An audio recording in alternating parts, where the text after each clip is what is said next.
Sibonile imashi iqala kaBhoda izophela la. Ngabe uma uthatha isibeka abantu ukuthi isizathu semashi besiphi?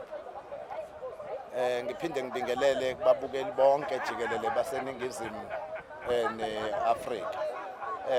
Isizathu esisibeka la namhlanje si-PCC. I-PCC i-Progressive Civics Congress. We are a civic organization with a political interest. Sine interest of what is happening in South Africa, in the Republic of South Africa. Sifisa kakhulu ukwazi yini eyenzakalayo ukuze sibeke abalidayo ukuthi babe accountable ngazo zonke into abazenzayo. They need to account kubantu ababavotele okanye kubantu base South Africa. Si-PCC sihlalile sabuka ukuthi kube nama-elections. Uma kuba nama-elections last year ngoMay, kwakhona ubuqhophololo obuningi obenzekalayo. Kwantshontshwa amavoti omkhonto wesizwe. Sibonile ukuthi umkhonto wesizwe uwine ngamalengiso. Ikakhulukazi njena eKZN uwine ngamalengiso. Kodwa into ebesiyenzeka kube sekushintsha kwathiwa abathole 45%. In fact, si-PCC kusobala njengezinqa zesele ukuthi umkhonto wesizwe party olidwa uJacob Gedleyihlekisa umhlanganyelwa Zuma uNcamalala uthole i2/3 majority. Uwine ngamalengiso kodwa base beyahlangana uayisi wenza okukhulu ungathembeki. Wenza okukhulu ungathembeki ukuthi amavoti antshontshwe nje amavoti sonke sibhekile siyabuka. Khona le kwacisha khona yini le machine yabo wacisha imachine kwabamnyama kanti la ekwasekhotshaniswa khona amavoti lapha. Ukukhwabaniswa ke kwamavoti okuyikona ekusibeka lana ukuthi asikwazi ukuthi umkhonto wesizwe uvotelwa abahlali abaningi ngaba South Africa uphinde uregister nana kukhona ngisho nabavumayo ukuthi santshonta siyekenike lokho. Siyabuka la kuma social media ngoba ama television imedia le yafihla but i-social media ibiveza ngokusobala amabhokisi ayintakantaha angabalwanga kubalekwa nawo ngoba kubonakala ukuthi umkhonto wesizwe party uwina ngamalengiso. Silapha ke njena asiququzelwa yini siququzelwa ubuhlungu benhliziyo ukubona izingane zethu izizukulwane sethu sizohlupheka. Uma sihlupheka thina manje how much more ngesizukulwane asikwazi ukuhlala sigoqe izandla. Okunye kwesibili okusibeka la ilento yalesi silwane ekuthiwa iGPU noma iGNU. Ayikho le yanto into engekho. Bathe uma bebona ukuthi bayahlulwa base bethi abahlangane bahlanganyele umkhonto wesizwe party. Bahlanganyele umhlanganyelwa uJacob Gedleyihlekisa Zuma still basamhlanganyela namanje. Kuningi abakwenzayo sibona ukuthi nayi imkhuba bo kanti kwabanjani namanje bahlangana namabhunu. Sivela kagogo bese uthanda kakhulu uKhongolose kodwa la ufika wasiphoxa khona kakhulu yilana sebehlangana namabhunu neDA ukuthi benze uGovernment of National Unity ukuthi basebenze ndawonye nama-neoliberals nabantu ababesicindezele nabantu abasicindezele namanje apartheid isaphefumula namanje incindezelo isaphefumula namanje slavery isaphefumula. Mhlawumbe baba uzothi omunye umuntu le imashi efuzele yayiqala kuba khona ngonyaka odlule ibikhona imashi efuzele khona la eCity Hall iqembu lomkhonto wesizwe party belizilelo namathupha ke lizobhekana noIC yaleza nama-petition lesayinisa ama-petition.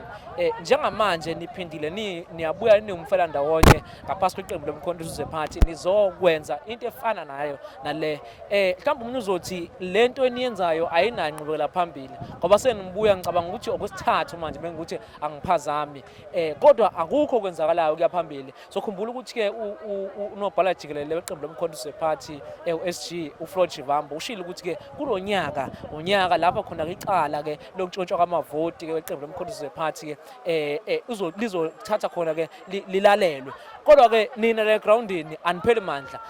Abantu bathi bona ngeke baseza labantu iningi labo baphelelwa amandla baphelelwa umoya ukuthi baqhubeke beze la.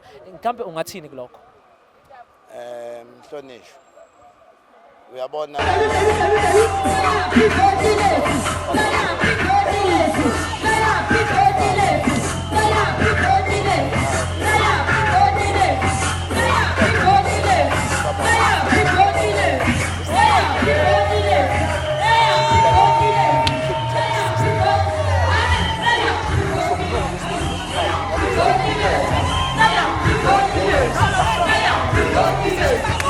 What about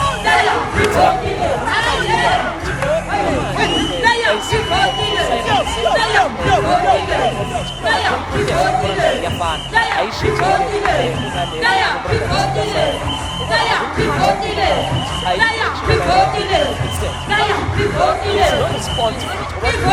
ukuthi bathe in 14 days there will be a response, but still mhlawumbe nisazophinde nibuye la.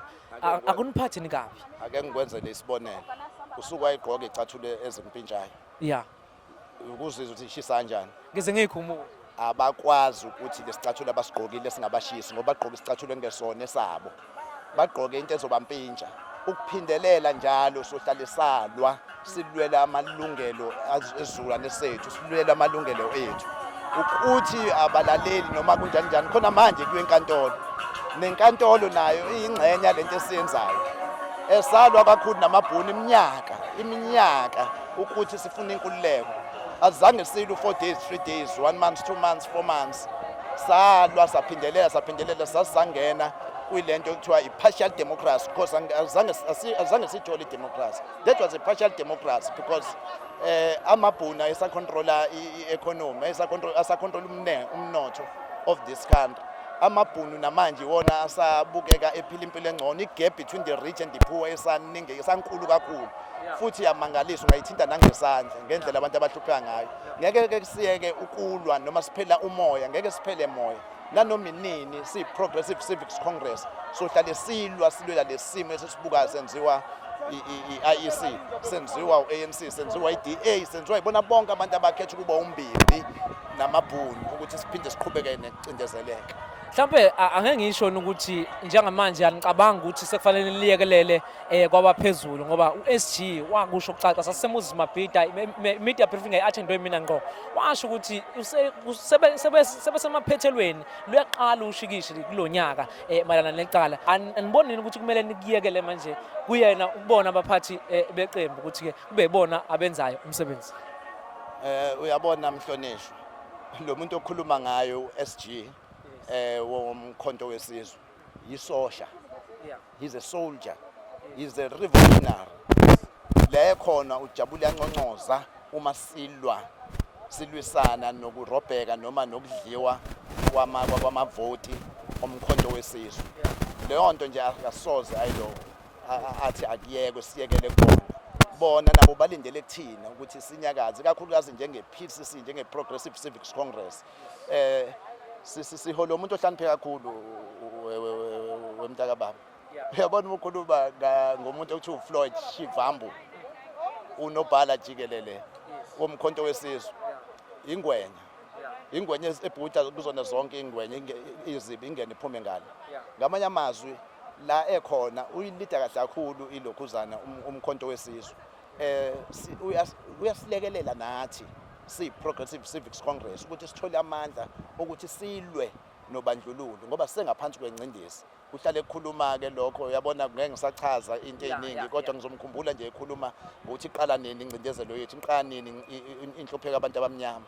Uthi when Van Riebeeck arrived at the Cape in 1652 uthi their aim was to trade with India, but seeing that India is too far, they have then decided to build a halfway station or a refreshment station at the Cape.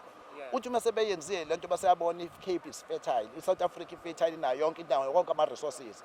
They've then decided to stay permanent in South Africa. Angifuna ukuqedela izinto zakhe. Uyisosha, ukomisa osinikeza indlela ukuthi nayo because izwe lingenawo umlando. Lifana nezwe lingekho. It's doomed to collapse, it's doomed to die. Kahle. Njengoba bethe 14 days uma bengaphendula ungatshela umuntu osekhaya ikuphi ama actions enizowathatha? Wemntaba awukwazi ukuthi uzofika empini uzotshela abantu ukuthi yiphi indlela ozohlasela ngayo. Uma iya lapha animpi sinendlela esesiyibekile kodwa singafuni ukuthi siveze njengamanje ukuthi yiphi enye indlela esobahlasela ngayo siyi-PCC, siyi-Progressive Civics Congress. But ukuhlasela sohlasela boze bashiswe icathulo zibe namapanyazi enyawo sibashisa sila sobashisa njengomlilo. Yeah.